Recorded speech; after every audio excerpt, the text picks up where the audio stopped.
ಹಲವಾರು ಜ್ವಾಲಾಮುಖಿ ಪರ್ವತಗಳ ಮೆಡಿಟರೇನಿಯನ್ ಸಮುದ್ರದಲ್ಲಿ, ಗೊತ್ತಿರಲಿ ನಿಮಗೆ. ಆ ಮೆಡಿಟರೇನಿಯನ್ ಸಮುದ್ರದಲ್ಲಿ ಬರ್ತಕ್ಕಂತಹ ಯಾವುದು ಸ್ಟ್ರಾಂಬೋಲಿ ಮತ್ತು ಎಟ್ನಾ ಅಂತಕ್ಕಂಥವು ಜೀವಂತ ಅಥವಾ ಜಾಗೃತ ಜ್ವಾಲಾಮುಖಿಗೆ ಉದಾಹರಣೆ. ಈ ಸ್ಟ್ರಾಂಬೋಲಿಯನ್ನ ಏನಂತ ಕರೀತಾರೆ ಎಕ್ಸಾಮಲ್ಲಿ ಕೇಳ್ತಾನೆ. ಈ ಸ್ಟ್ರಾಂಬೋಲಿಯನ್ನ lighthouse of the Mediterranean sea ಅಂತ ಕರೀತಾರ. Lighthouse of the Mediterranean sea. Mediterranean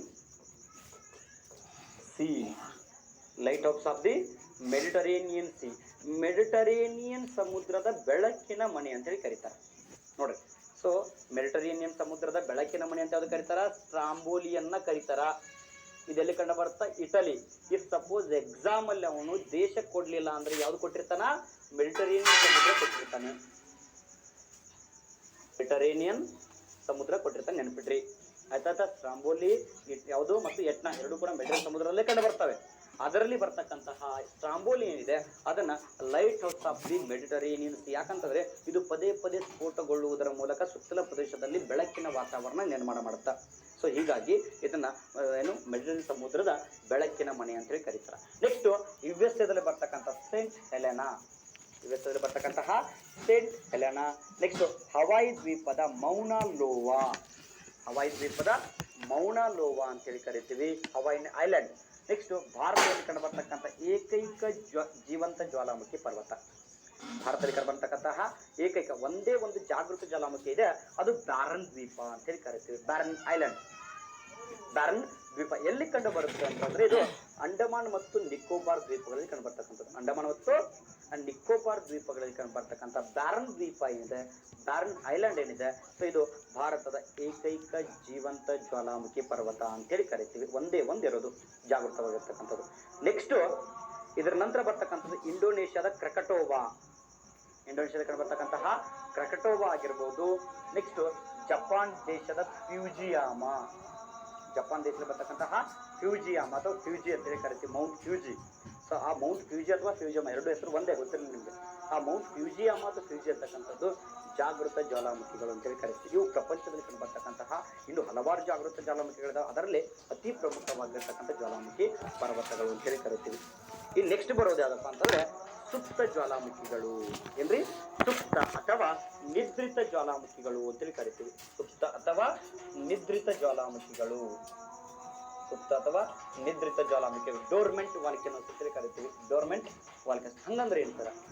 ಏನಂತಂದ್ರೆ ಒಂದು ಬಾರಿ ಸ್ಫೋಟಗೊಳ್ಳುತ್ತೆ. ಸ್ಫೋಟಗೊಂಡ ನಂತರ ಹೊರ ಮೇಲ್ಮೈಯಲ್ಲಿ ಅದರ ಕಾರ್ಯಾಚರಣೆ ಇರೋದಿಲ್ಲ, ಅಂದ್ರೆ ಲಾವಾರ್ಥ ಹೊರಗಡೆ ಬರೋದಿಲ್ಲ. ಆದರೆ ಭೂಮಿಯ ಅಂತರಾಳದಲ್ಲಿ ಹೊರಬರುವ ಸಂಭವನೀಯತೆ ಜಾಸ್ತಿ ಇರುತ್ತೆ. ಅಂದ್ರೆ ಅದರ ಕಾರ್ಯಚಟುವಟಿಕೆ ಅಂತರಾಳದಲ್ಲಿ ನಿರಂತರವಾಗಿರುತ್ತೆ. ಅದು ಯಾವಾಗ ಹೊರಗಡೆ ಬರುತ್ತೋ ಗೊತ್ತಿಲ್ಲ. ಸೊ ಅಂತಹ ಜ್ವಾಲಾಮುಖಿಗಳನ್ನು ಏನು ಕರಿತೀವಿ ನಾವು? ನಿದ್ರಿತ ಜ್ವಾಲಾಮುಖಿಗಳು ಅಂತೇಳಿ ಕರಿತೀವಿ. ನಿದ್ರಿತ ಜ್ವಾಲಾಮುಖಿಗಳು ಫಾರ್ ಎಕ್ಸಾಂಪಲ್ ಏನಂತಂದ್ರೆ, ಸೊ ಈಗ ಏನಾಗುತ್ತೆ, ಒಂದು ಬಾರಿ ಸ್ಫೋಟಗೊಂಡು ನಂತರ ಏನಾಗತ್ತಪ್ಪ ಅಂತಂದ್ರೆ ಹೊರ ಮೇಲ್ಮೈಯಲ್ಲೇ ಭೂಮಿಯ ಹೊರಭಾಗದಲ್ಲಿ ಏನಾಗುತ್ತೆ, ಅದರ ಕಾರ್ಯಾಚರಣೆ ಸ್ಟಾಪ್ ಆಗುತ್ತೆ. ಆದರೆ ಭೂಮಿ ಅಂತರದಲ್ಲಿ ಲಾವಾರಸದ ಒಂದು ಏನಪ್ಪ ಅಂತಂದ್ರೆ ಅಲೆಗಳ ಒಂದು ಪ್ರವೃತ್ತಿ ಜಾಸ್ತಿ ಇರ್ತೈತಿ. ಆ ಕಾರಣಕ್ಕೋಸ್ಕರ ಅದು ಯಾವಾಗ ಸ್ಫೋಟಗೊಳ್ತೋ ಗೊತ್ತಿರೋದಿಲ್ಲ. ಈ ವರ್ಷ ಬಿಟ್ಟಾಗ್ಬೋದು, 10 ವರ್ಷ ಬಿಟ್ಟಾಗ್ಬೋದು, ಬಟ್ ಸ್ಫೋಟಗೊಳ್ಳುವ ಸಂಭವನೀಯತೆ ಜಾಸ್ತಿ ಇರ್ತೈತಿ. ಅಂತಹ ಒಂದು ಜ್ವಾಲಾಮುಖಿಗಳನ್ನ ನಿದ್ರಿತ ಅಥವಾ ಸುಪ್ತ ಜ್ವಾಲಾಮುಖಿ. ಈಗ ಮಲ್ಕೊಂಡವ್ನು ಹೇಳ್ತಾನೆ, ಯಾವಾಗ ಹೇಳ್ತಾನೋ ಗೊತ್ತಿಲ್ಲ. ಅರ್ಥ ಆಯ್ತಾ? ಯಾವಾಗ ಹೇಳ್ತಾನೋ ಗೊತ್ತಿಲ್ಲ. ಸೊ ಅಂತಹ ಒಂದು ಜ್ವಾಲಾಮುಖಿಗಳನ್ನ ನಾವು ಕರಿತೀವಿ ನಿದ್ರಿತ ಅಥವಾ ಸುಪ್ತ ಜ್ವಾಲಾಮುಖಿಗಳು ಅಂತೇಳಿ ಕರಿತೀವಿ. ಇನ್ನು ಪ್ರಪಂಚದಲ್ಲಿ ಕಂಡು ಬರ್ತಕ್ಕಂಥ ಪ್ರಮುಖ ಸುಪ್ತ ಜ್ವಾಲಾಮುಖಿಗಳನ್ನ ನೋಡೋದಾದ್ರೆ, ಸೊ ಪ್ರಪಂಚದಲ್ಲಿ ಕಂಡು ಬರ್ತಕ್ಕಂತಹ ಪ್ರಮುಖ ಸುಪ್ತ ಜ್ವಾಲಾಮುಖಿಗಳನ್ನ ನೋಡೋದಾದ್ರೆ ಇಟಲಿ. ಸೊ ಅಲ್ಲೇ ಸೇಮ್ ಇಟಲಿಯಲ್ಲಿ ಕಂಡು ಬರ್ತಕ್ಕಂತಹ ಮೌಂಟ್ ವೆಸುವಿಯಸ್. ನೋಡ್ರಿ, ಇಟಲಿಯಲ್ಲಿ ಮೌಂಟ್ ಎಟ್ನಾ ಇದೆ, ಮೌಂಟ್ ವೆಸುವಿಯಸ್ ಇದೆ, ಮೌಂಟ್ ಓಕೆನಾ. ನೋಡ್ರಿ ಇನ್ನೂ ಹಲವಾರು ಏನಪ್ಪಾ ಲಿಪಾರಿ ದ್ವೀಪ ಅಂತ ಹೇಳಿದೆ, ಅವೆಲ್ಲವೂ ಕೂಡ ಏನಪ್ಪಾ ಅಂತಂದ್ರೆ ಈ ಒಂದು ಜ್ವಾಲಾಮುಖಿ ಪರ್ವತಗಳು. ಅದರಲ್ಲಿ ಮೌಂಟ್ ವೆಸುವಿಯಸ್ ಅಂತಕ್ಕಂಥದ್ದು ಸುಪ್ತ ಜ್ವಾಲಾಮುಖಿ ಪರ್ವತ. ನೆಕ್ಸ್ಟ್ ತಾಂಜೇನಿಯಾದ ಕಿಲಿಮಂಜಾರೋ ಅಂತೇಳಿ ಕರಿತೀವಿ. ನೆಕ್ಸ್ಟ್ ದಕ್ಷಿಣ ಅಮೆರಿಕಾದಲ್ಲಿ ಬರ್ತಕ್ಕಂಥ ಮೌಂಟ್ ಹುಡ್ ಮತ್ತು ಮೌಂಟ್ ರೇನಿಯರ್. ಮೌಂಟ್ ಶಾಸ್ತಾ. ಸೊ ಹಲವಾರು ಏನಪ್ಪಾ ಅಂತಂದ್ರೆ ಏನಿದು ಜ್ವಾಲಾಮುಖಿ ಪರ್ವತಗಳು ಕಂಡು ಬರ್ತವೆ, ಒಂದೇ ಸರಣಿಯಲ್ಲಿದ್ದಾವೆ. ಸೊ ಅವುಗಳನ್ನು ನಾವು ಸುಪ್ತ ಜ್ವಾಲಾಮುಖಿಗಳು ಅಂತೇಳಿ ಕರಿತೀವಿ. ನೆಕ್ಸ್ಟ್ ಭಾರತದಲ್ಲಿ ಕಂಡು ಬರ್ತಕ್ಕಂತಹ ಒಂದು ಸುಪ್ತ ಜ್ವಾಲಾಮುಖಿ ಯಾವುದಪ್ಪ ಅಂತಂದ್ರೆ ನಾರ್ಕೊಂಡಮ್ ಅಂತೇಳಿ ಕರಿತೀವಿ. ಯಾವ ಕೊಂಡಮ್?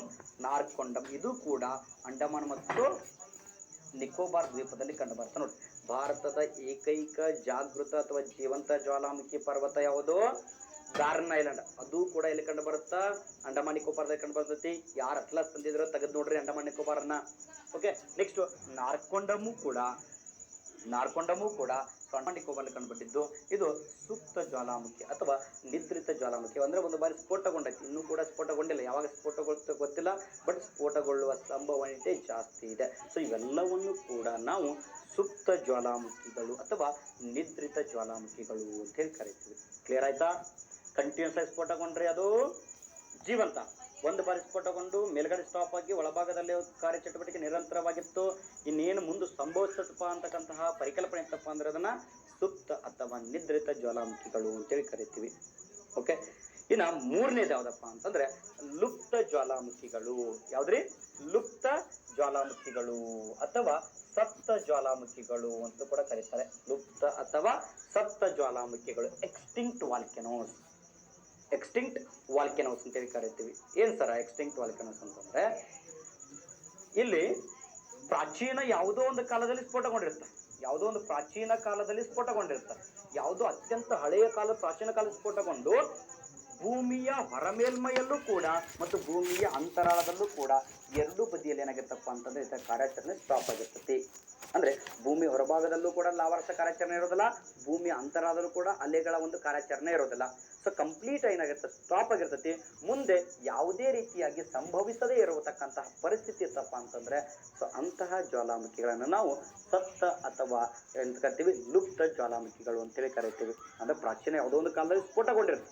ಆ ಪ್ರಾಚೀನ ಕಾಲದಲ್ಲಿ ಸ್ಫೋಟಗೊಂಡು ಏನಪ್ಪಾ ಅಂತಂದ್ರೆ ಪ್ರೆಸೆಂಟ್ ಏನಾಗಿರ್ತೈತಿ, ಕಂಪ್ಲೀಟ್ ಭೂಮಿಯ ಆಂತರಿಕವಾಗಿರ್ಬೋದು ಬಾಹ್ಯವಾಗಿರ್ಬೋದು ಎರಡೂ ಕಡೆಯಲ್ಲಿ ಏನಾಗಿರ್ತೈತಿ ಸ್ಟಾಪ್ ಆಗಿತ್ತಂತಂದ್ರೆ ಅಂತಹ ಒಂದು ಜ್ವಾಲಾಮುಖಿಗಳನ್ನ ನಾವು ಲುಪ್ತ ಅಥವಾ ಸಪ್ತ ಜ್ವಾಲಾಮುಖಿಗಳು ಅಂತೇಳಿ ಕರಿತೀವಿ. ಹಾಗಾದ್ರೆ ಪ್ರಪಂಚದಲ್ಲಿ ಕಂಡು ಬರ್ತಕ್ಕಂಥ ಪ್ರಮುಖ ಜ್ವಾಲಾಮುಖಿಗಳನ್ನ, ಅದರಲ್ಲೂ ಆ ಲುಪ್ತ ಜ್ವಾಲಾಮುಖಿಗಳನ್ನು ನೋಡೋದಾದ್ರೆ ಅರ್ಜೆಂಟೈನಾದಲ್ಲಿ ಕಂಡು ಬರ್ತಕ್ಕಂಥ ಅಕಂಕಾಗುವಾ, ಅಕಂಕಾಗುವಾ. ನೆಕ್ಸ್ಟ್ ಭಾರತದ ಗಿರ್ನಾರ್ ಬೆಟ್ಟಗಳು. ಯಾವ ಬೆಟ್ಟಗಳು? ಗಿರ್ನಾರ್ ಬೆಟ್ಟಗಳು ಅಂತೇಳಿ ಕರಿತೀವಿ. ಭಾರತ ಕಂಡು ಬರ್ತಕ್ಕಂತಹ ಗಿರ್ನಾರ್ ಬೆಟ್ಟಗಳು ಗುಜರಾತ್ ಅಲ್ಲಿ ಕಂಡು ಬರ್ತಕ್ಕಂಥದ್ದು. ಅದ್ರ ಜೊತೆಗೇನೆ ದಕ್ಷಿಣ ಆಫ್ರಿಕಾದಲ್ಲಿ ಕಂಡು ಬರ್ತಕ್ಕಂಥ ಚಿಂಬೋರಾಜು, ದಕ್ಷಿಣ ಆಫ್ರಿಕಾದಲ್ಲಿ ಕಂಡು ಬರ್ತಕ್ಕಂತಹ ಚಿಂಬೋರಾಜು. ನೆಕ್ಸ್ಟ್ ಮಯನ್ಮಾರ್ಲಿ ಕಂಡು ಬರ್ತಕ್ಕಂಥ ಐಫಲ್. ಓಕೆ, ಐಫಲ್ ಅಂತೇಳಿ ಕರಿತೀವಿ. ಆಪಲ್ ಅಲ್ಲ, ಆಪಲ್ ಬೇರೆ ಐಫಲ್ ಬೇರೆ. ಆಪಲ್ ಹಣ್ಣು, ಇದು ಜ್ವಾಲಾಮುಖಿ. ಅದನ್ನು ತಿನ್ನಕ್ಕಾಗತ್ತ, ಇದನ್ನ ತಿನ್ನಕ್ಕಾಗಲ್ಲ, ಎರಡೇ ವ್ಯತ್ಯಾಸ ಇರೋದು. ಓಕೆನಾ? ಸೊ ಐಫಲ್ ಅಂತೇಳಿ ಕರಿತೀವಿ. ಸೊ ಇವು ಏನಪ್ಪಾ ಅಂತಂದ್ರೆ ಪ್ರಪಂಚದಲ್ಲಿ ಬರ್ತಕ್ಕಂಥ ಪ್ರಮುಖ ಲುಪ್ತ ಜ್ವಾಲಾಮುಖಿಗಳು. ಈಗ ಫಾರ್ ಎಕ್ಸಾಂಪಲ್ ನೋಡ್ರಿ, ಭಾರತದಲ್ಲಿ ಅದರಲ್ಲೂ ಸೆಂಟ್ರಲ್ ಕೇಂದ್ರ ಉನ್ನತ ಪ್ರದೇಶ ಅಂತ ನಿನ್ನೆ ಹೇಳಿದ್ದೆ ನಾನು ನಿಮಗೆ. ಆ ಸೆಂಟ್ರಲ್ ಐಲ್ಯಾಂಡ್ ಏನು ವಿಂಧ್ಯ ಮತ್ತು ಸಾತ್ಪುರ್ ಶ್ರೇಣಿ ಇದೆ, ಆ ಒಂದು ಪ್ರದೇಶದಲ್ಲಿ ಛೋಟನಾಗ್ಪುರ್ ಪ್ರಸ್ಥಭೂಮಿ, ಮಾಳ್ವಾ ಪ್ರಸ್ಥಭೂಮಿ, ಬುಂದೇಲ್ಖಂಡ್, ಬಾಗೇಲ್ಖಂಡ್. ಸೊ ಈ ಒಂದು ಪ್ರದೇಶದಲ್ಲಿ ಸ್ಫೋಟಗೊಂಡಿರ್ತಕ್ಕಂಥ ಜ್ವಾಲಾಮುಖಿ ದಕ್ಷಿಣ ಭಾರತದ ಕಡೆ ಹರಿದು ಬರ್ತಾ ಹೋಗುತ್ತೆ. ಸೊ ಹರಿದು ಬಂದು ಈ ನಿರ್ಮಾಣ ಆಗುತ್ತೆ, ಬಸಾಲ್ಟ್ ಶಿಲೆಯ ಪದರ ನಿರ್ಮಾಣ ಆಗುತ್ತೆ. ಅದಾದ್ಮೇಲೆ ಯಾವುದೇ ಕಾರಣಕ್ಕೂ ಕೂಡ ಏನಾಗಿಲ್ಲ, ಅಲ್ಲಿ ಜ್ವಾಲಾಮುಖಿ ಸ್ಫೋಟಗೊಂಡಿದೆ. ಇಂತಹ ಜ್ವಾಲಾಮುಖಿಗಳನ್ನು ನಾವು ಕರಿತೀವಿ ಲುಪ್ತ ಅಥವಾ ಸಪ್ತ ಜ್ವಾಲಾಮುಖಿಗಳು ಅಂತೇಳಿ ಕರಿತೀವಿ. ಭಾರತದಲ್ಲಿ ಕಂಡು ಬರ್ತಕ್ಕಂಥ ಗಿರ್ನಾರ್ ಬೆಟ್ಟಗಳು ಎಕ್ಸಾಂಪಲ್ ಕೇಳಿದಾನೆ. ಭಾರತದಲ್ಲಿ ಕಂಡು ಬರ್ತಕ್ಕಂತಹ ಗಿರ್ನಾರ್ ಬೆಟ್ಟಗಳು ಲುಪ್ತ ಜ್ವಾಲಾಮುಖಿಗೆ ಉದಾಹರಣೆ ಆಗಿರ್ತಕ್ಕಂಥದ್ದು, ಲುಪ್ತ ಜ್ವಾಲಾಮುಖಿಗೆ ಉದಾಹರಣೆ ಆಗಿರ್ತಕ್ಕಂಥದ್ದು ಅಂತೇಳಿ ಕರಿತೀವಿ. ಸರ್ ಹಾಗಾದ್ರೆ ಜ್ವಾಲಾಮುಖಿಗಳ ಬಗ್ಗೆ ಗೊತ್ತಾಯ್ತು ನಮಗೆ, ಹೌದಾ? ಸೊ ಪ್ರಪಂಚದಲ್ಲಿ ಅತಿ ಹೆಚ್ಚಿನ ಜ್ವಾಲಾಮುಖಿಗಳು 75% ಅಧಿಕನಷ್ಟು ಜ್ವಾಲಾಮುಖಿಗಳು ಎಲ್ಲಿ ಸಂಭವಿಸ್ತವೆ ಅಂತಂದ್ರೆ ಈ ಪೆಸಿಫಿಕ್ ಸಾಗರ ಏನಿದೆ, ಈ ಪೆಸಿಫಿಕ್ ಸಾಗರದ ಸುತ್ತಲಿನ ಪ್ರದೇಶದಲ್ಲಿ ಸಂಭವಿಸ್ತತಿ. ಪೆಸಿಫಿಕ್ ಸಾಗರದ ಸುತ್ತಲಿನ ಪ್ರದೇಶದಲ್ಲಿ ಪ್ರಪಂಚದ 75% ಅಧಿಕ ಪ್ರಮಾಣದಲ್ಲಿ ಭೂಕಂಪ ಮತ್ತು ಜ್ವಾಲಾಮುಖಿಗಳು ಸಂಭವಿಸ್ತವೆ. ಸೊ ಹೀಗಾಗಿ ಈ ಒಂದು ಪ್ರದೇಶವನ್ನ ಏನಂತ ಕರೀತಾರ ಅಂತಂದ್ರ the great ring of fire ಅಥವಾ ಪೆಸಿಫಿಕ್ ಮಹಾ ಅಗ್ನಿವೃತ್ತ ಅಂತೇಳಿ ಕರೀತಾರ. ಏನ್ ಕರೀತಾರ? ಪೆಸಿಫಿಕ್ ಮಹಾ ಅಗ್ನಿವೃತ್ತ ಅಂತೇಳಿ ಕರೀತಾರ. Okay, so great ring of fire ಯಾವುದನ್ನ?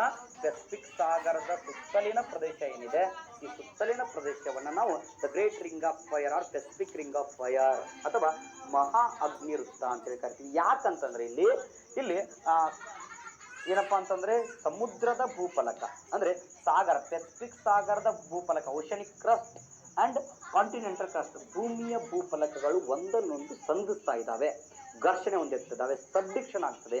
ಸೊ ಹೀಗಾಗಿ ಅತಿ ಹೆಚ್ಚಿನ ಜ್ವಾಲಾಮುಖಿಗಳು ಈ ಒಂದು ಪ್ರದೇಶದಲ್ಲಿ ಸ್ಥಾಪಿತಗೊಂಡಿದ್ದಾವೆ. ಹೀಗಾಗಿ ಪೆಸಿಫಿಕ್ ಸಾಗರದ ಸುತ್ತಲಿನ ಪ್ರದೇಶವನ್ನು ನಾವು the great ring of fire ಅಥವಾ ಮಹಾ ಅಗ್ನಿವೃತ್ತ ಅಂತ, ಪೆಸಿಫಿಕ್ ಅಗ್ನಿವೃತ್ತ ಅಂತೇಳಿ ಕರಿತೀವಿ.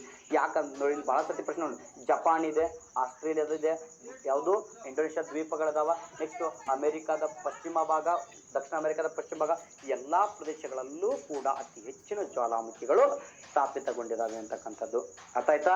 ಸೊ ಹೀಗಾಗಿ ಇದನ್ನ ಎಂತ ಕರಿತೀವಿ, ಗ್ರೇಟ್ ರಿಂಗ್ ಆಫ್ ಫೈರ್ ಅಂತೇಳಿ ಕರಿತೀವಿ. ಇಲ್ಲಿ ಇನ್ನೊಂದು ಪ್ರಶ್ನೆ ಕೇಳ್ತಾನೆ, ಏನ್ ತರ ಪ್ರಪಂಚದಲ್ಲಿ ಕಂಡುಬರ್ತಕ್ಕಂತಹ ಪ್ರಮುಖ ದ್ವೀಪಗಳು, ಪ್ರಪಂಚ ಕಂಡುಬರ್ತಕ್ಕಂತಹ ಪ್ರಮುಖ ದ್ವೀಪಗಳಾಗಿರ್ತಕ್ಕಂಥ ಇಂಡೋನೇಷ್ಯಾ ದ್ವೀಪಗಳು, ಇಂಡೋನೇಷ್ಯಾ ದ್ವೀಪಗಳು, Java, Sumatra, Sunda, Philippines, Brunei. Okay, so ಈ ಬರ್ತಕ್ಕಂಥ ಒಂದು ದ್ವೀಪಗಳು. ನೆಕ್ಸ್ಟ್ ಜಪಾನ್ನ ದ್ವೀಪಗಳು, ನೆಕ್ಸ್ಟ್ ಅಂಡಮಾನ್ ಮತ್ತು ನಿಕೋಬಾರ್ ದ್ವೀಪಗಳು, ಇವುಗಳನ್ನ ನಾವು ಏನು ಕರಿತೀವಿ ಅಂತಂದ್ರೆ ಪ್ರಪಂಚದ ಜ್ವಾಲಾಮುಖಿ ದ್ವೀಪಗಳು ಅಂತೇಳಿ ಕರಿತೀವಿ. ಪ್ರಪಂಚದ ಜ್ವಾಲಾಮುಖಿ ದ್ವೀಪಗಳು. ನೋಡಿ, ಬಹಳ ಸತಿ ಪ್ರಶ್ನೆ ಕೇಳಿದಾನೆ. ಈ ಕಡೆ ದ್ವೀಪಗಳನ್ನ ಕೊಟ್ಟು ಒಂದು ಕಡೆ ಅವು ಫಾರ್ಮೇಶನ್ ಆಗಿರ್ತಕ್ಕಂತಹ ಒಂದು ಟೈಪ್ ಅನ್ನ ಕೊಟ್ಟಿರ್ತಾನೆ.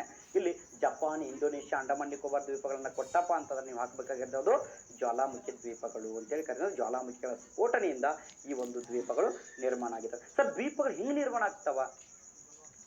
ಪ್ರಶ್ನೆ ಇತ್ತು, ಜ್ವಾಲಾಮುಖಿಗಳ ಸ್ಫೋಟನೆಯಿಂದ ದ್ವೀಪಗಳು ಹೆಂಗೆ ನಿರ್ಮಾಣ ಆಗ್ತಾವ? ಸೊ ಇಲ್ಲಿ ಪ್ರಮುಖವಾಗಿ ಸಮುದ್ರದ ತಳಭಾಗದಲ್ಲೂ ಕೂಡ ಏನಾಗ್ತವೆ ಅಂದ್ರೆ ಜ್ವಾಲಾಮುಖಿಗಳು ಸ್ಫೋಟಗೊಳ್ತಾವೆ. ಸಮುದ್ರದ ತಳಭಾಗದಲ್ಲೂ ಕೂಡ ಜ್ವಾಲಾಮುಖಿಗಳು ಸ್ಫೋಟಗೊಳ್ತವೆ.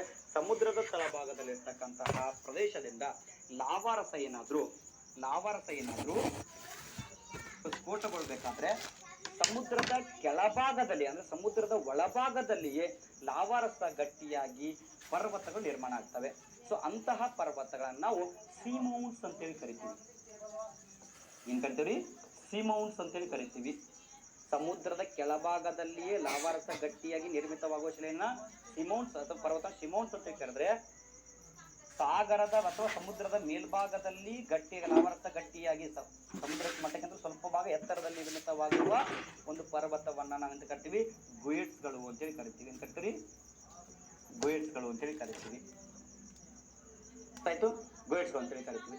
ಇಲ್ಲಿ ಸೀಮೌಂಟ್ಸ್ಗಳು ಸಮುದ್ರಯಾನಕ್ಕೆ ಅಡ್ಡಿಯನ್ನ ಉಂಟು ಮಾಡ್ತವೆ. ನೌಕಾಯಾನಕ್ಕೆ ಅಡ್ಡಿಯನ್ನ ಉಂಟು ಮಾಡತಕ್ಕಂತಹ ಸಮುದ್ರದ ಭೂಸ್ವರೂಪಗಳಂತಂದಾಗ ಅವು ಸೀಮೌಂಟ್ಸ್ಗಳು.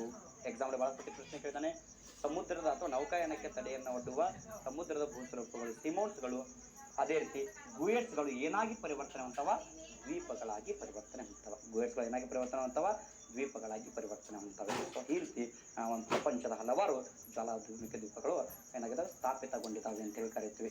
ಸೊ ಸ್ನೇಹಿತರೆ, ಇವತ್ತಿನ ಒಂದು ಅಧ್ಯಾಯ ಜ್ವಾಲಾಮುಖಿಗಳು ಅಂತಕ್ಕಂಥದ್ದು ಭೂಮಿಯ ಒಂದು ಆಂತರಿಕ ಮತ್ತು ಬಾಹ್ಯ ಶಕ್ತಿಗಳಾಗಿರ್ತಕ್ಕಂತಹ ಜ್ವಾಲಾಮುಖಿ ಮತ್ತು ಭೂಕಂಪಗಳ ಒಂದು ಪ್ರಮುಖವಾಗಿರ್ತಕ್ಕಂಥ ಅಧ್ಯಾಯ. ಸೊ ಜ್ವಾಲಾಮುಖಿ ಅಂತಂದ್ರೇನು, ಅದರ ವಿಧಗಳು ಯಾವುವು, ಲಾವಾರಸ, ಅನಿಲಗಳು, ಸೊ ಹೀಗೆ ಅದರ ಜೊತೆಗೇನೆ ದ್ವೀಪಗಳು ಯಾವ ರೀತಿ ಸೃಷ್ಟಿಯಾಗಿದ್ದಾವೆ, ಅದರ ಮೇಲೆ ಕಾಲ್ಡೇರಾ, ಕ್ರೇಟರ್ ಲೇಕ್ ಅಂತ ಎಲ್ಲವನ್ನು ಕೂಡ ನಾವು ವಿಸ್ತಾರವಾಗಿ ತಿಳ್ಕೊಂಡಿದ್ದೀವಿ ಅಂತ ತಿಳ್ಕೊಂಡಿದ್ವಿ. ಸೊ ಯಾರು ಕೂಡ ಇನ್ನೂ Vishwadarshan career academy Telegram group join ಆಗಿಲ್ವೋ ಅವರೆಲ್ಲರೂ ಕೂಡ ಜಾಯ್ನ್ ಆಗಿರಿ. ಅದರ ಜೊತೆಗೆ ಯಾರಿಗೆ ಪ್ರಶ್ನೆ ಇದೆಯೋ ಅಲ್ಲಿಗೆ ಒಂದು ಟೆಲಿಗ್ರಾಮ್ ಗ್ರೂಪಲ್ಲಿ ಪ್ರಶ್ನೆ ಮಾಡಲಿಕ್ಕೆ ಅವಕಾಶ ಇದೆ. ಸೊ ಅವ್ರು ಪ್ರಶ್ನೆ ಮಾಡಿ ಸಾಧ್ಯ ಆದಷ್ಟು ಕ್ಲಾರಿಫಿಕೇಶನ್ ಕೊಡಲಿಕ್ಕೆ ಟ್ರೈ ಮಾಡ್ತೀನಿ. ಸೊ ಅದರ ಜೊತೆಗೆ ನಿರಂತರವಾಗಿ ನಿಮ್ಮ ಜೊತೆಗೆ ಸುದರ್ಶನ ಫೌಂಡೇಶನ್ ಮತ್ತು ವಿಶ್ವದರ್ಶನ ಕರಿಯರ್ ಅಕಾಡೆಮಿ ಯಾವಾಗಲೂ ಕೂಡ ಇರುತ್ತೆ. ಸೊ ಈ ಒಂದು ಆ್ಯಪ್ ಅನ್ನು ಸುದರ್ಶನ